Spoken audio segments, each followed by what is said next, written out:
On our way back from our trip to London, we decided to jump over to continental Europe to finally see the city of Prague, which we've been saying for years that we'd head to on a trip, and so when this opportunity came, we couldn't wait to get out and explore this gorgeous little city.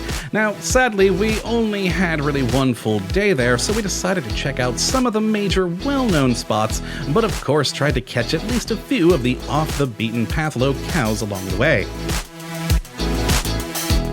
So let's start big and check out Prague Castle, which is by far one of the most touristy places in the city, and for good reason, as it's simply beautiful. Interestingly though, you don't really get the full grandeur right away, at least if you enter through Memorial Park like we did, as when you approach the castle from there, it actually seems like a fairly unassuming place that just has a nice looking cathedral inside. But once you enter the first courtyard, you just start to notice the amazing architecture, fountains, and just a great variety of photogenic things surrounding you. And then you enter the main courtyard and are immediately face to face with St. Vitus Cathedral. It's quite the sight to see, as it dwarfs the rest of the things around it. And if you'd like, you can head inside, just make note that there is an entry fee, which, this being more of a walking tour for us, we decided against and instead just enjoyed walking around the castle, as there's just so much to do and see. The interior alone you could probably spend a full day in, with all the buildings, museums, monuments, and more. But honestly, our favorite part was the castle exterior, as not only could you still enjoy the amazing architecture, but you also got some of the most impressive views of the city below. And it's quite relaxing wandering the gardens, seeing the city, and surprisingly not being bothered by too many other people, as most tourists seem to stay in the interior section. And once you're done marveling at all the castle has to offer, you'll want to exit out the south gate, which will lead you to a path down the hill back to the city.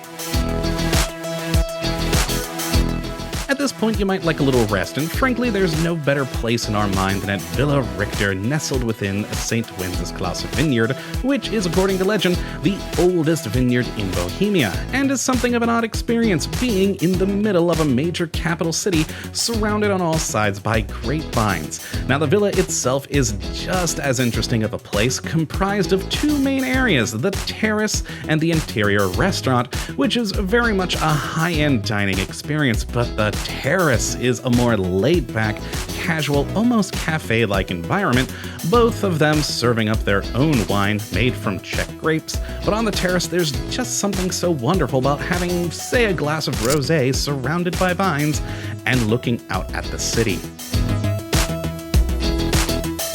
Eventually, though, you'll have to move on, and it's at this point we'll head to our next stop, Charles Bridge. Like with Prague Castle, this is a hugely touristy area, and again, understandably so, as you have this amazingly beautiful statue-lined bridge capped on one end by a truly iconic tower.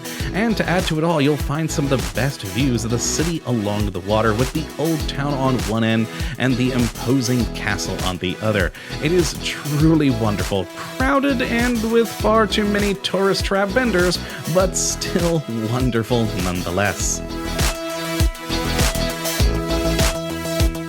After that, and to change up the pace, you'll want to stop at the new City Hall. This is, of course, the current seat of the city government, and may seem like an odd place to stop, but we're here for two reasons. The first is the exterior of the building. It is a thing to behold, and well worth a few pictures. But more importantly, inside it has one of the few paternoster lifts in the world. Trust us, you'll want to give it a go, as it's just such an unusual experience riding a doorless, always moving elevator. Then just down the road is the Old Town Square, and hands down, this is the most touristy area in the city, but thankfully with its size, it doesn't get too cramped, so you'll still be able to enjoy all the amazing sights surrounding you, from churches to museums, the Jan Hus Monument, and of course the astronomical clock, which sadly was under repair and restoration while we were there, but along with that, you'll also see that the square is lined with a load of shops, restaurants, cafes, and a number of food stalls, though we have to say, a lot of them are incredibly overpriced. There's a few reasonable ones though, like we enjoyed Hotel Prince, but if you want better prices, you'll really have to get off the main square to find them. And thankfully you don't have to go too far, as there's the Skautský Institut just a few steps from the Old Town Square in what's called the Little Square. Here you'll find an amazing bar hidden away on the second floor of the Institute with some quality beer at some of the lowest prices in the city, along with a small selection of light foods for a snack. And you can enjoy your drink either in the bar itself or just outside of it in the building's courtyard, where there's seating on every floor. It's an amazing, calm, quiet place and is the perfect stop to decompress after making your way through all the other tourists. The next stop is a little bit of a walk, but after getting a taste for Czech beers, you may enjoy the Prague 1 Farmers Market. Open Monday to Friday, this little city market is a fun stop to try out some delicious local and international foods, as well as a pretty fun selection of locally made beers, wines, and even meads. We could honestly spend hours here, as it's just such a fun, lively environment with a great mix of both tourists and locals, all sitting around sharing a drink together. And plus, if you're looking for some souvenirs to take home, there's a pretty nice selection of local crafts that are much better in price than any of the tourist trap stores in Old Town Square. If you're looking for something a bit more trendy, though, you just have to head down the street to the Manifesto Market. This great little industrial marketplace is made entirely from shipping containers and houses a pretty impressive array of bars, food vendors, as well as a few general fashion and art vendors, as it does bill itself as a place for art, music, and culture. And I'd say it really does deliver, providing an interesting place to come and enjoy a cocktail with some beautifully made street-style food and just take in the atmosphere of it all. It's a bit out of the way, but is certainly worth it.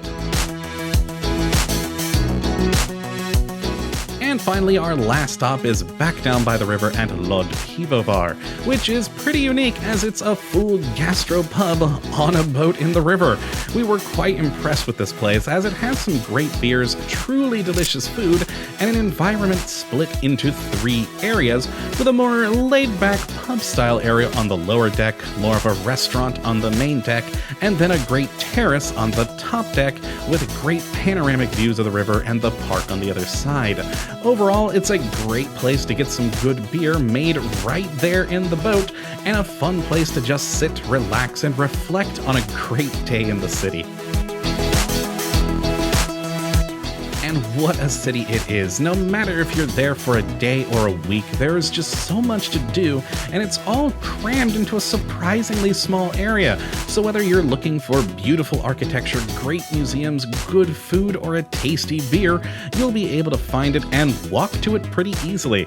And thanks to all that, Prague has most certainly made it to our list of top cities to visit. So get out there and explore, my friends, and if you have enjoyed this video today, please do like and subscribe, and we hope to see you all on our next adventure.